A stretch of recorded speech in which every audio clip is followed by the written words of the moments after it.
الاحترام، هي دي وجهة نظري من غير لف ودوران.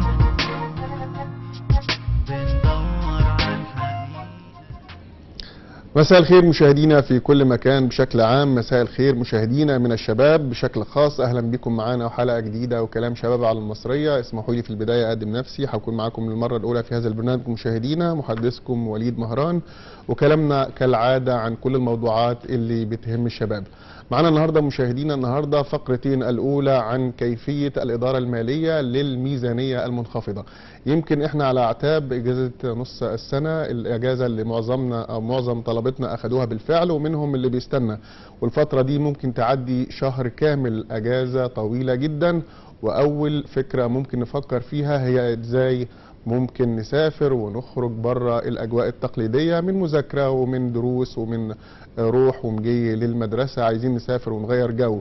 ازاي ممكن ندبر ده رغم وجود ميزانيه قليله؟ ازاي ممكن نستمتع رغم الاموال القليله اللي ممكن نكون بنمتلكها؟ ده اللي هنتكلم فيه النهارده مشاهدينا بشكل اساسي مع ضيفنا في الفقره الاولى. وكمان هنتكلم معاه عن الاداره الماليه للمقبلين على الزواج، خاصه مع ارتفاع تكاليف المعيشه والغلاء اللي بيحيط بينا من كل جانب، ارتفاع السلع، ارتفاع تكاليف الزواج. ازاي ممكن نقوم بيت ونرسيه من شهر لشهر بالفلوس المتوفرة؟ معانا هيكون ضيفنا في هذه الفقرة الأستاذ شريف سامح المنسي، خبير الإدارة المالية والتمويل وعضو المجلس الأمريكي للمحاسبين.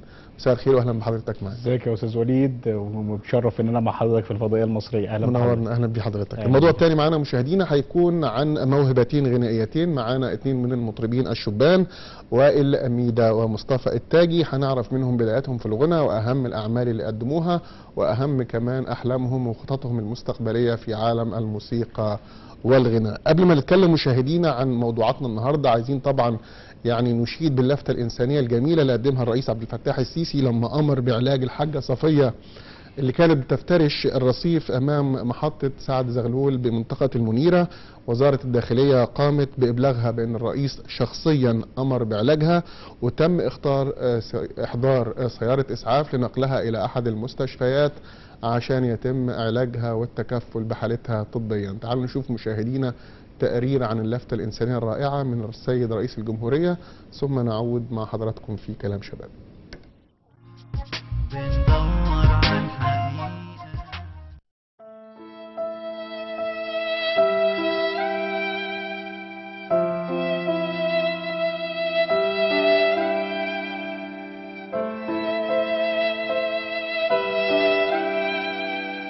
صفية، سيادة الرئيس عبد الفتاح السيسي أول ما عرف إن ظروفك أمر بأننا نطمئن على صحتك، وإن شاء الله كل اللي أنت عايزاه هيتم.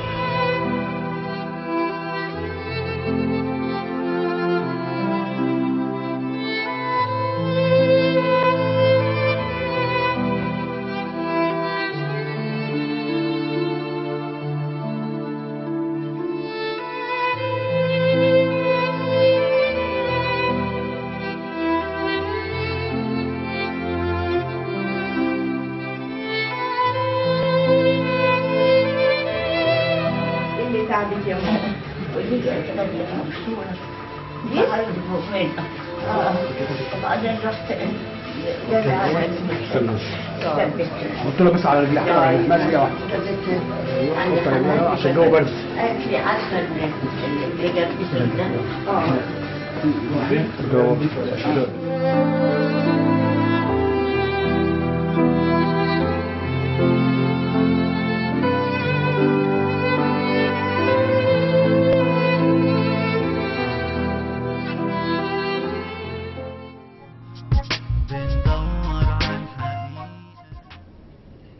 من جديد اهلا بكم مشاهدينا الكرام. تعليق سريع حول ما تم عرضه من تقرير، هو في اطار مبادره حياه كريمه اللي امر بها السيد الرئيس عبد الفتاح السيسي للمصريين والمحتاجين منهم بشكل خاص. المبادره مستمره طبقا لتصريحات الحكومه في هذا الشان، وبنشكر طبعا مواقع التواصل الاجتماعي اللي كان لها الفضل في الكشف عن هذه الحاله وايصال صوتها للمسؤولين في هذا البلد.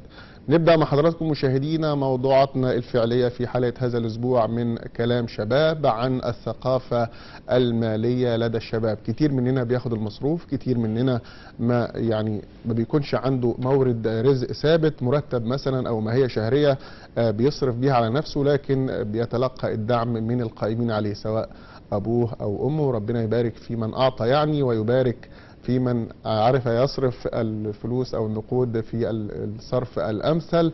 يعني إيه ثقافة مالية عند الشباب؟ يعني إيه أوجه إنفاق محترمة وأوجه إنفاق تعود علينا بالمنفعة، تعود علينا بالمتعة الحلال، تعود علينا بالسعادة الحقيقية؟ ده اللي احنا نعرفه النهاردة مشاهدينا من خلال لقائنا بالأستاذ شريف سامح المنسي، خبير الإدارة المالية والتمويل. برحب بحضرتك مرة تانية معنا أستاذ شريف. أهلا بك يا أستاذ وليد، وأهلا بمشاهديك مرة تانية. أهلا بحضرتك. يعني إيه ثقافة مالية عند الشباب يا أستاذ شريف؟ والله في البداية خلينا طبعا بس نشكر السيد الرئيس على المبادرة الكريمة اللي عملها حياة كريمة للمواطنين المصريين، ودي طبعا حاجة مش غريبة على سيادته. والله ثقافة مالية يا أستاذ وليد إن كل واحد لازم مننا يبقى عارف دخله، زي ما بيقول كده المرء دخله كسبه منين وصرفه منين. زي بنعمل حاجة زي ميزانية بسيطة كده عشان نفهم الناس، نبسط المفاهيم. أنا بدرس احتياجاتي اللي أنا عايزها المالية طول فترات حياتي، من اول ما بقى. طبعا يا ريت ننقل الثقافه الماليه دي للشباب من وهو صغير، لان اكيد الشاب ما كبرش مره واحده، مر بمراحل في الطفوله معينه. كل واحد وكل اب، وانا بدي نصيحه من برنامج حضرتك هنا، يعلم ابنه من وهو صغير ازاي يديله فلوس. احنا عندنا خطأ كبير جدا يا استاذ وليد، الناس كتير بتقع فيه. الشباب اول ما بياخد اول مرتب في حياته بتلاقيه بيصرف الفلوس، مش عارف، ما عندوش اولويات. فاحنا من برنامج حضرتك هنا ولو لينا لقاءات اخرى ان شاء الله مع بعض، عايزين نعمل ثقافه ماليه هدفها ان احنا دلوقتي زي ما بنشوف الدوله بتشجع الشباب ورياده الاعمال ان هو يبقى عنده اولويات في حياته. الاولويات دي تيجي من علم، ان هو يعتمد على نفسه. ما يقدرش يعتمد على نفسه الشاب من غير ما تثقفه ثقافه ماليه سليمه. فبالعلم، وزي ما يقولوا العلم سلاح، يقدر يتسلح ان هو يعتمد على نفسه، ومش بس كده، ان هو ينقل بعد كده خبراته للناس اللي جايه بعديه. فده الهدف من اللقاءات اللي انا جاي مع حضرتك فيها، واحنا ان شاء الله مستمرين مع بعض على الفضائيه المصريه. فبالاول حاجه الثقافه الماليه، حضرتك بتشوف دخلك، بتنوع مصادر دخلك، او بتشوف دخلك جاي منين. انا شفت حضرتك النهارده بتقول الناس عايزه تسافر، الشباب عايزين يسافروا يقضوا مثلا في اجازه نص السنه. طبعا اللي عايز يسافر في الاول اكيد مخطط.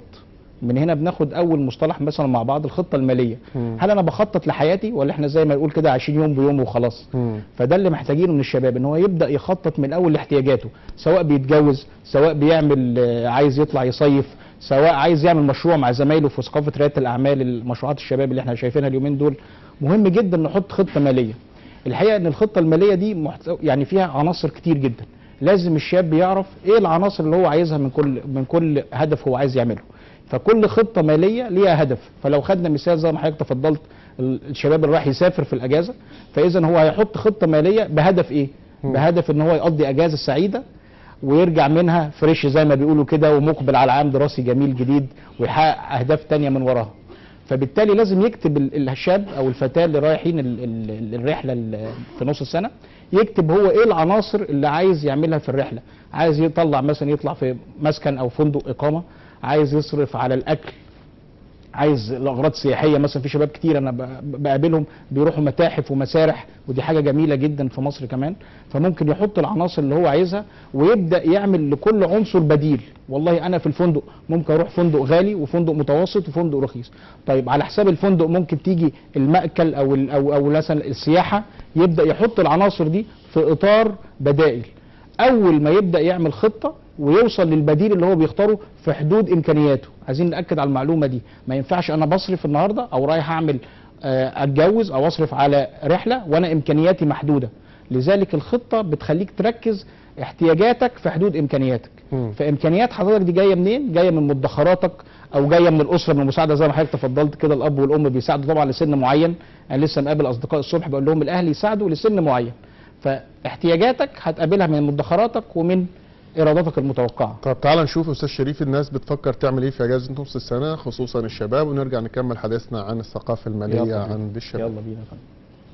دوران بندور على الحقيقة.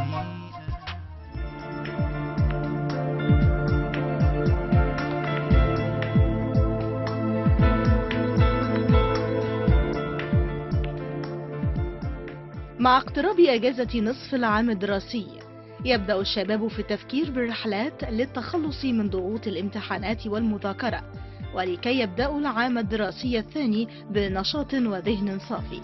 ولكن قبل القيام بالرحلة يجب التخطيط للرحلة جيدا حتى يمكن الاستمتاع بالرحلة في حدود الإمكانيات المادية المتاحة. فقبل السفر يجب أن نحدد المكان الذي نود قضاء إجازتنا فيه، والذي غالبا سيكون تبعا للميزانية المحددة. أيضا يجب أن نقسم ميزانيتنا فلا تصرف بأكملها في مكان واحد، بل في أشياء متعددة. وهناك مصاريف هامة تصرف قبل السفر أو الاستعداد للسفر، وأيضا هناك مصاريف نثرية وقت السفر، وهذه تشمل مصاريف الهدايا والتذكارات والتسوق وكل الأشياء التي يمكننا أن نزيد مصاريفها أو نقللها أو نلغي بعضها، وذلك وفقا لوضعنا المادي. وعلى الرغم من أننا يمكن أن نحسب مصاريفنا ببراعة ودقة، ولكن يجب أن نضع دائما مبلغا مخبأ من الأموال نقدا، وذلك للطوارئ ولأي ظروف محتملة. غير لف ودوران.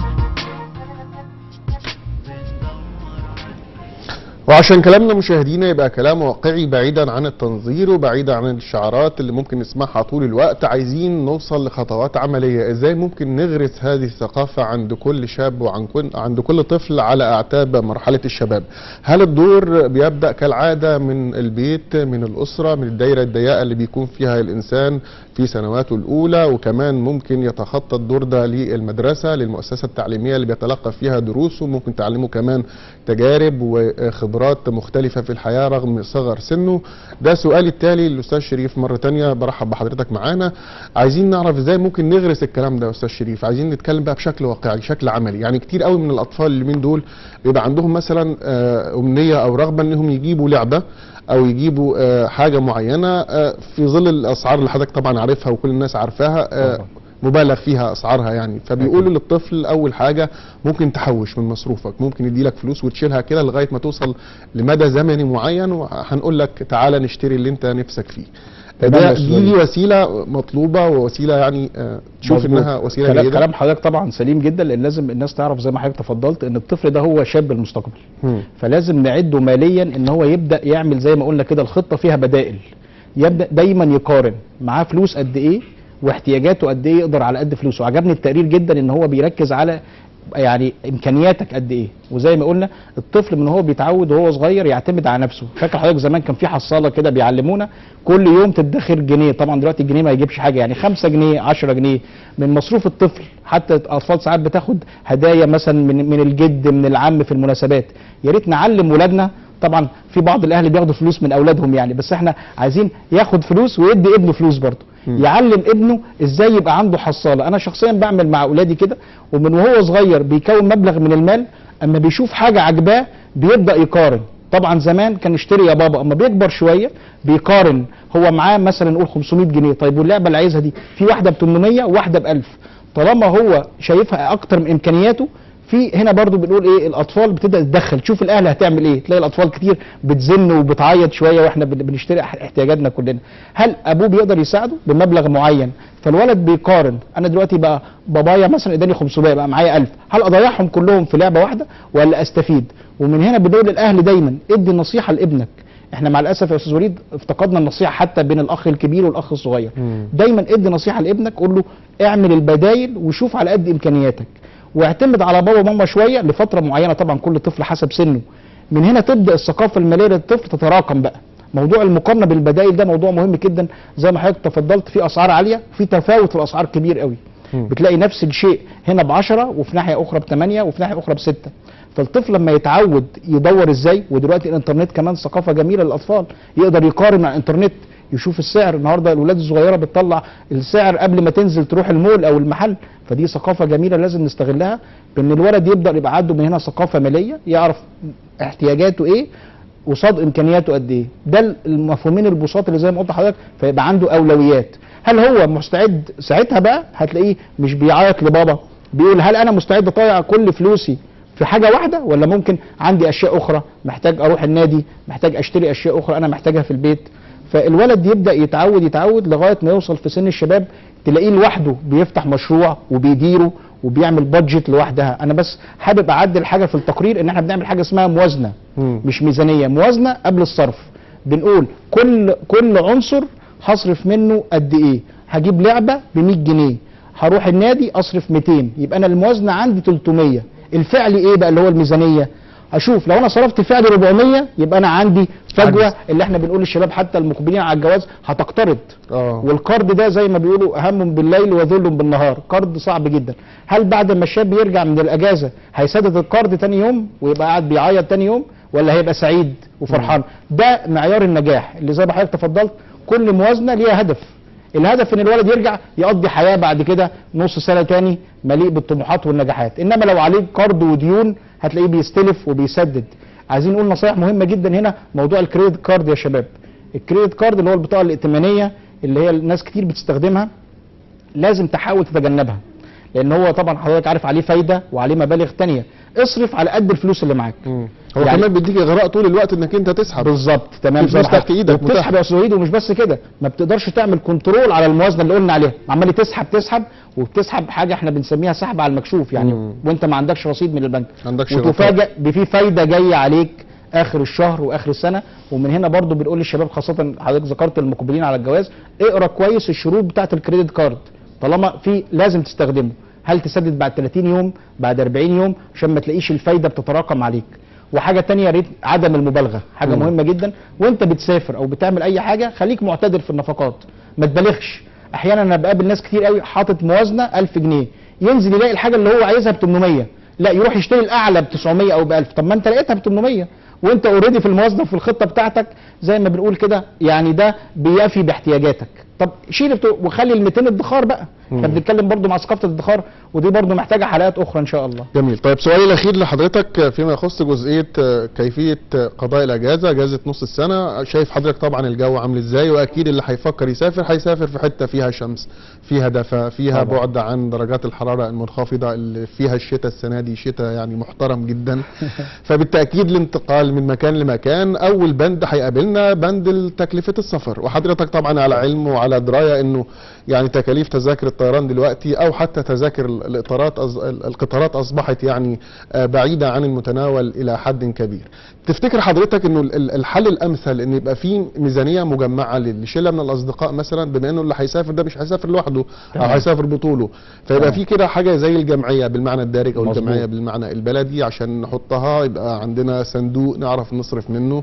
الميزانيه الاجماليه هي الحل الامثل للموضوع ده. مظبوط يا زويد. غير جمعيه كمان التجميع يا شباب. احنا النهارده بنقول كل شباب 2 3 يعملوا شركه مع بعض، فاحنا عايزين نعود الشباب من وهو في السن ده يتجمع مع بعض وينفذ عمل واحد. هتلاقيه ياخد حاجه احنا بنسميها خصم الكميه.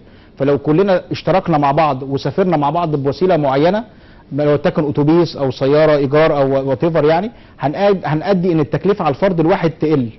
وبالتالي كل لما التكلفه بتاعت الفرد الواحد تقل هتلاقيه يحقق وفر مادي يقدر يستخدمه في نواحي اخرى. تعال نقعد مع بعض كلنا نعمل حجز فندق مع بعض كلنا فناخد خصم كويس كشباب. تعال نقعد في بيوت الشباب. النهارده بيوت الشباب حاجه مشرفه جدا، وزاره الشباب والرياضه في كل حته. انا شخصيا كنت بنزل فيها الوقت قريب. بيوت الشباب حاجه ممتازه، يا ريت نستغلها احنا كشباب ونوفر من الاحتياجات مع بعض لحاجه اخرى، وفر مادي احنا نقدر نشتري بيه حاجات في المستقبل. جميل. استاذ شريف، في حديث كده لاي حد مقبل على الزواج، لما بيقعد مع نفسه ويفنط البنود المطلوبه منه هيلاقي نفسه داخل في مبلغ وقدره. وكثير من الشباب ومنهم طبعا من جيلنا ومن الجيل الاصغر لما قعد مع نفسه وحسبها لقى ان الموضوع معجز جدا وبعيد تماما عن ارض الواقع. لكن الزواج سنه الحياه ولازم تستمر رغم كل التكاليف دي ورغم كل الانفاقات اللي ممكن الواحد يصرفها في تجهيز شقه وعفش واجهزه كهربائيه وكمان ليله فرح وغيرها من البنود وشهر عسل وكتير. ممكن ازاي نخرج من حاله اليأس او حاله الضباب اللي ممكن نقابلها واحنا مقبلين على الزواج بميزانيه قد تبدو انها معقوله او كافيه؟ والله يا استاذ وليد الحل بسيط جدا. طبعا زي ما قلنا لحضرتك الخطه وانت بتعملها بقول للشباب قسموها عنصرين. عنصر احنا بنسميه مصروفات استثماريه، وعنصر احنا بنسميه مصروفات اراديه او مصروفات جاريه. انت كشاب كاتنين طبعا زوجين بيعملوا زي ما قلنا احنا الزواج شركه، حاول تكتر من المصروفات الاستثماريه بتاعتك. زي ما بنقول مثلا شراء الشقه، شراء السياره، الاشياء دي قيمتها بتزيد مع الزمن والشاب ما بيفقدهاش. لو عندك امكانيه تشتري الاشياء دي في زواج سعيد اشتريها. وخليها معاك، هي في الحقيقه مدخر ليك في المستقبل. وحاول تتجنب المصروف اللي احنا بنقول عليه المصروف الجاري، اللي هو زي ما حضرتك تفضلت كده، عايز اعمل فرح غالي، عايز اسافر اقضي شهر عسل غالي، ده المصروف اللي احنا بنقول ايه ما بنستفدش منه في المستقبل، بيخلص ساعتها. لو عملنا الموضوع ده في اطار الفريم وورك اللي هو خاص بعدم المبالغه في اي شيء في الاعتدال، صدقني والله الموضوع هيبقى بسيط. وزي ما قلنا في الاخر الشاب معيار النجاح في الخطه ان في الاخر الميزانيه بتاعتنا نطلع من غير قروض، نطلع بامكانياتنا. طبعا انا بقول للمشاهدين والناس احنا بنتكلم في مستويات ماليه، الماليه علم اجتماعي بيتغير، ممكن انا شايف ال100,000 كتير، حضرتك شايفها قليل، الساده المشاهدين شايفينها كويسه، كل واحد حسب مستواه. عدم المبالغه، دايما عدم المبالغه ده والاعتدال عندنا، واحنا بنصرف وحاطين ميزانيه نحاول نقلل من مصروفاتنا اللي احنا مش محتاجينها، وهنحاول نكتر من المصروفات اللي هتفيدنا في المستقبل ونقدر نستفيد بيها. جميل، شكرا جزيلا يا استاذ شريف، نورتنا. كان معانا مشاهدينا في فقرتنا الاولى في كلام شباب الاستاذ شريف سامح المنسي خبير الاداره الماليه والتمويل. كنا بنتكلم مع حضراتكم عن كيفيه تدبير نفقات اجازه نصف السنه او اجازه نصف العام، وكمان كيفيه اسداء نصائح مهمه للمقبلين على الزواج. شكرا جزيلا لوجودك معانا استاذ شريف، نورتنا. انا متشكر جدا. اسيب حضراتكم دلوقتي مشاهدينا قبل فقرتنا الثانيه اللي هتبقى عن المواهب الغنائيه مع تقرير عن فخر العرب محمد صلاح الفرعون المصري الذي غزا الملاعب الأوروبية بمناسبة حصوله للمرة الثانية على التوالي على جائزة الأحسن في أفريقيا. ونعود ونستكمل معاكم كلام شباب.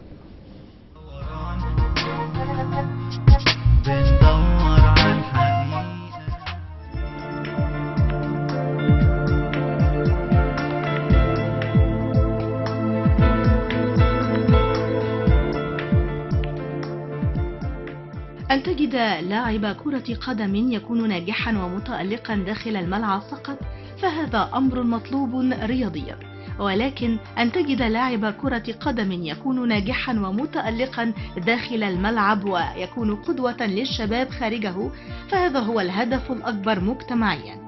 محمد صلاح نجم منتخب مصر ونادي ليفربول الإنجليزي أو كما يطلق عليه محبوه مو صلاح، أعلن الاتحاد الإفريقي لكرة القدم كاف عن تتويجه بجائزة أفضل لاعب في إفريقيا في عام 2018.